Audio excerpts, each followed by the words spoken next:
Tudo bem, Elisa? Bom dia agora para você, para as meninas, para todo mundo que está em casa também acompanhando a gente. Elisa, ontem a gente abriu o jornal falando desse assunto que pareceu que foi de um dia para o outro, ou melhor, de uma noite para uma manhã, o presidente da Câmara pautar esse projeto para derrubar o aumento do IOF. E nós, eu, você, a Mega, a Clarissa, estávamos aqui nessa conversa do que está acontecendo. Porque nós também, entre aspas, fomos pegas de surpresa, porque até então não era para votar nesta semana esse projeto, esse decreto para derrubar o aumento do imposto, o aumento do IOF. Então eu passei ontem o dia conversando com diversas fontes para entender o que aconteceu.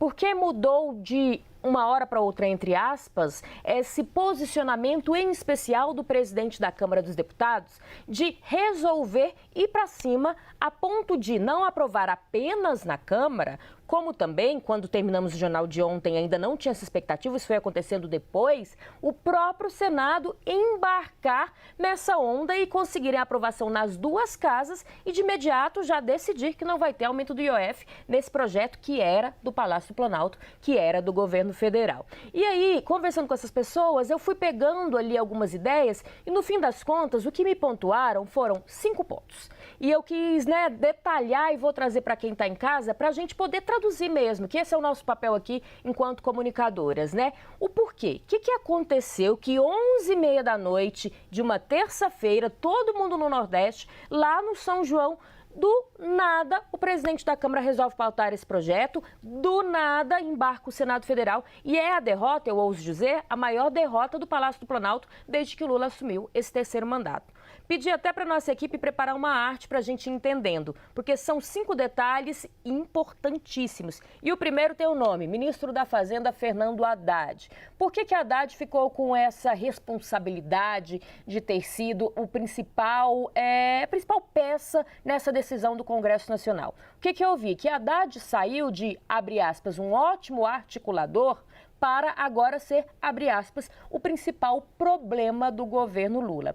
E aí são falas recentes do ministro que desagradaram não apenas o presidente da Câmara, como, e aí a gente entende movimentação do Senado casada com a Câmara, o presidente Davi Alcolumbre do Senado Federal. Volta aqui para mim só para eu explicar um pouquinho o detalhe desse Haddad, depois a gente vai pincelando os outros motivos, digamos assim, que o Congresso Nacional dá para essa derrubada do IOF. Haddad disse recentemente, Elisa, eu queria fazer esse destaque especial no início da Fazenda, abre aspas, que o Congresso Nacional não está mais olhando os pobres, está olhando os ricos, que o Congresso Nacional estaria ali disposto a aumentar e não estaria votando nada, só aumentando despesas.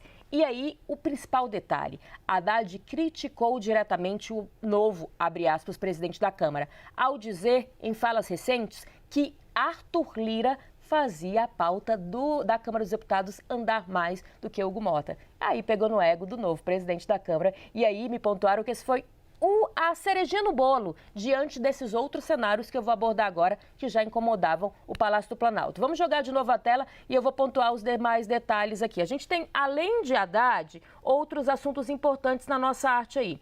Pressão do Centrão sobre Hugo Mota. Então, mais uma vez, presidente da Câmara, insatisfeito com as falas de Haddad, fez uma leitura de que está falando ali no governo federal de que eu não faço nada. Então, vou pôr para fazer, vou dar uma derrota para o Executivo aqui dentro do Congresso Nacional. Mas, além disso, ele estava sendo pressionado pelos partidos de centro, ao qual faz parte, ele é do Republicanos, e que carimbaram a eleição de Hugo Mota. Então, ele tinha uma dívida, já não conseguia mais ficar meio que negando as coisas para esses partidos de centro. E muitos estavam dizendo, inclusive, que o presidente da Câmara, Hugo Mota, fica muito em cima do muro. Outra fala que incomodou muito o presidente da Câmara. Terceiro detalhe, falamos ontem, emendas parlamentares. E até esses dias eu ouvi uma frase, tem uma matéria no meu blog, depois se alguém quiser dar uma olhada, que disseram, o Palácio do Planalto, o governo Lula paga, mas continua devendo. Porque apesar de ter liberado 700 milhões em emendas, essas emendas ainda são referentes a 2024.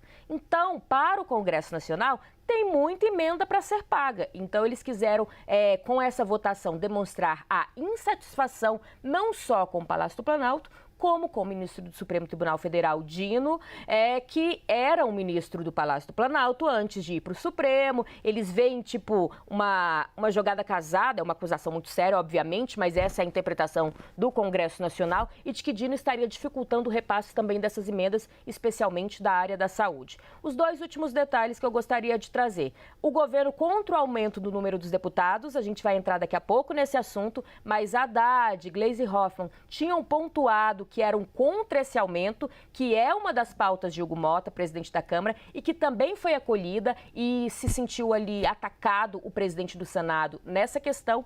E o último, que incomodou muito o presidente do Senado, o aumento da conta de luz. A gente lembra que teve aquela derrubada de vetos ali, que no fim das contas se vê um aumento da conta de luz com essa decisão do Congresso Nacional. E que o Palácio do Planalto falava que o responsável por isso, começou uma campanha, seria os deputados e senadores. Elisa.